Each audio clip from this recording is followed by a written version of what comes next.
তো আজকে একটা জিনিস আমি দেখাতে চলেছি, যেটার জন্য আমি খুব খুব খুব খুশি। অনেক দিন ধরে এটার কাজ চলছিল। তো চলো বলেই দিই কিসের কাজ চলছিল। ব্যাগটা খুব ভারী, এখনো অনেক দেওয়ার বাকি আছে। এর ভিতরে কি আছে বলতো, বলছি এখনো অনেকগুলো বান্ডিল আছে।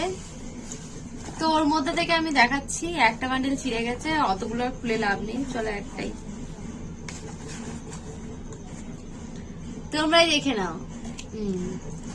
এবারে বলি কার্ডটায় কি লেখা আছে। কার্ডটা হচ্ছে আনন্দময়ী নার্স ও আয়ার সেন্টার, আর এই মোবাইল নাম্বার হচ্ছে দেওয়াই আছে। মোবাইল নাম্বার আমি তাও বলে দিচ্ছি, 8509900425 একটা, আরেকটা নাম্বার হচ্ছে 8927962854, আর ইমেল দেওয়া আছে। আর হ্যাঁ, এই নাম্বারে কন্ট্যাক্ট করলে সবকিছু ডিটেলস পেয়ে যাবেন। তো আমি ফার্স্টে দিয়ে দেবো এটা। তো চলো।